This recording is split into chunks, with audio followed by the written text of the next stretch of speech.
Leingak na sangsilliba Thabak Thouram singda Ayet-Apan Pirakpa khudingbak logi matungina natraga constitutionally Thengnaragani awaya khumgi thabak makata na tauraroi haina Chief Minister Biren na phongdokre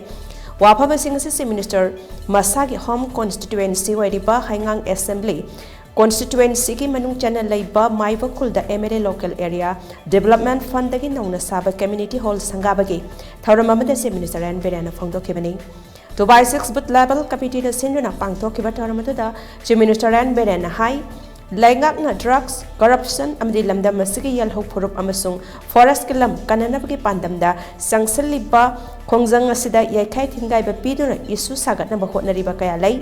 makhoi sing aduga ngasidagi BJP amasung Leingak paiminariba political party ki thomi singna awai akhum tawbiraganu loinana electronic media gi khananai nabada amaga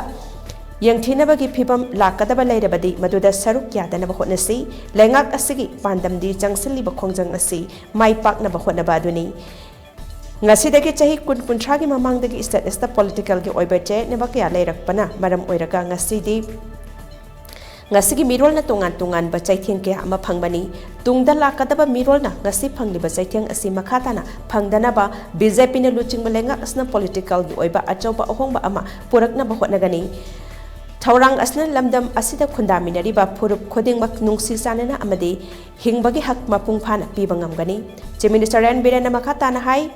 jingda langmai thabagi thong ase mapung phana laksin ba ngamnaba district khodingmak ki SP singda jackson wa thamkhrai loinana khul singna committee amamam semduna jingda lanmai thabagi thong ase thingna ba hotnaminarasi Matang asta lairiba club sing nasu achawa thodang lobiu mahosagi khalkanba amasung yokhat pa haibasi punamaki thodangi haina Chief Minister Biren makata na phongdokhi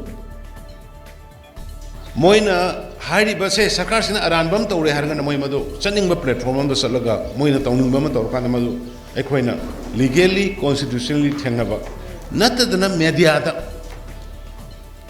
unreasonable Yang nangna rakanda amaga confusion zati amaga tribe amaga community amaga nushina tana pa ya ba pot creator pa mami tai aduna ai me amda appeal torning asidagi di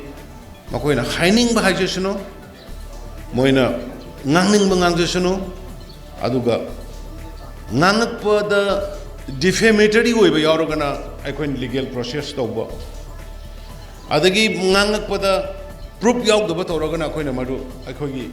ain yueba thongda makoi bu thengnaba adu khagnatana phammaga phaminaraga ngangna bagi sabasi masi matam khara aigi side gi lepina ba haidana aigi lairiba party gi amadi masigi alliance lairiba praja mayam punamakta ai appeal tawni